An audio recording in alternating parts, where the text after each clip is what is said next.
Hey guys, how's it going? So tonight's video, one of them is going to be on this guy down here, which I'd covered before a couple of months ago.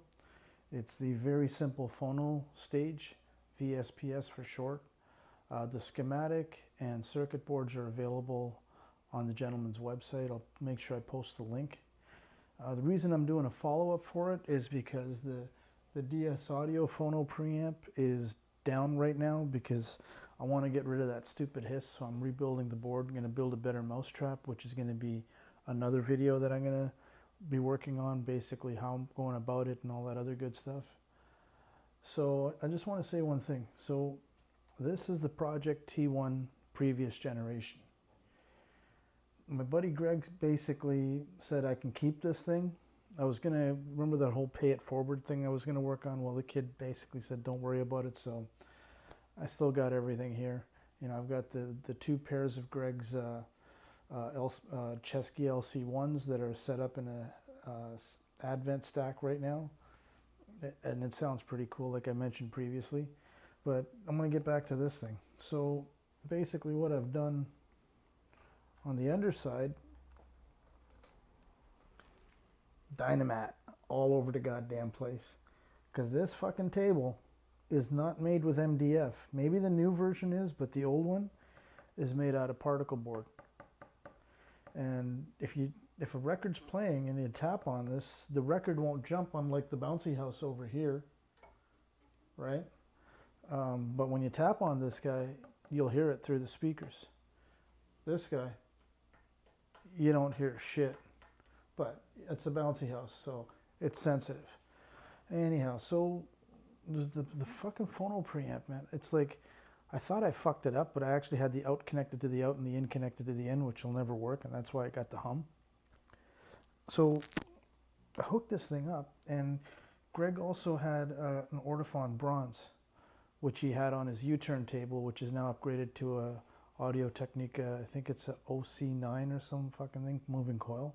And he's got the old PS Audio Phono preamp that I mentioned in a previous video that a club member donated. It's moving coil and moving cartridge, moving magnet. This thing sounds pretty fucking good, and because it's a I think it's a line contact stylus. When you get to the inner grooves, I don't really notice the distortion. Now, again, yes, everything was free, but I don't like the fact that it's microphone. I mean, the Dynamat helps, no argument, because before you could actually walk on my concrete floor and hear the vibration in here, it's not that bad anymore. But getting back to this fucking thing, it's like, I remember when I built that about 4 or 5 months ago, I had some OP 827A samples that I got from the TI website. That basically 20 bucks worth of parts, including the little toroidal transformer.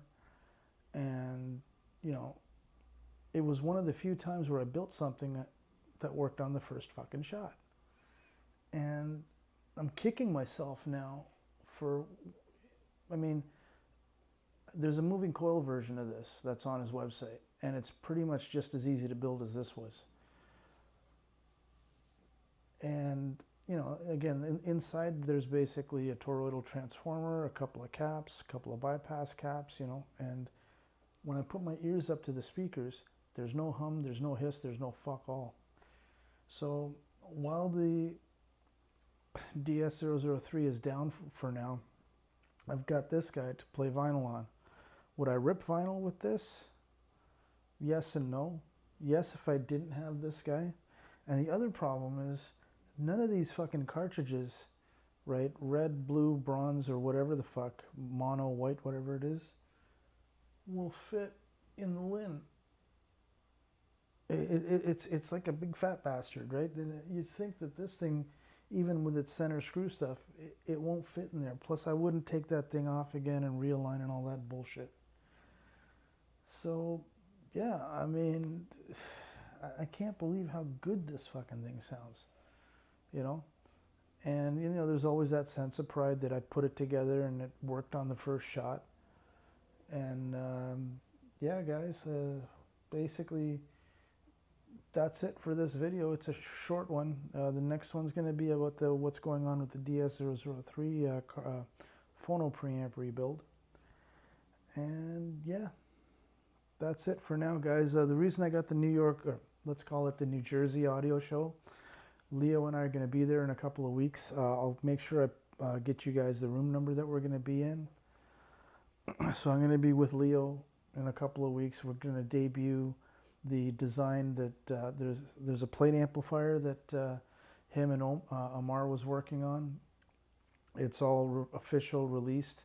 We're going to have the same speakers that we had at last year's Florida show, this year's Florida show, but now the speakers will have a complete complement of Leo's amps on a custom plate with digital signal processing supplied.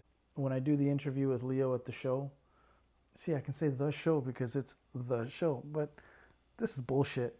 It's New Jersey, man. They just call it New York, but it's New Jersey. Don't let it fucking fool you. Yeah, that's gonna piss Emiko off, but it's okay. I'll deal with the repercussions when I get to the show. See, I said it again. Anyhow, so yeah, it's, you know, I'm still having fun here. Not gonna focus on product reviews right now unless something comes in that floats my boat. You know, I'm still looking for a preamp because this has got to go back to Greg's place sooner or later, as does the BMR center channel, as does the BMR stand mounts, and the reel-to-reel, the stacked LC1s. I've got his F22 with the KT170s. I tried the transformers from Zero Impedance. It almost worked, but it didn't. But anyhow, that's another story. That's it for this one, guys. Cheers, and see you on the next video.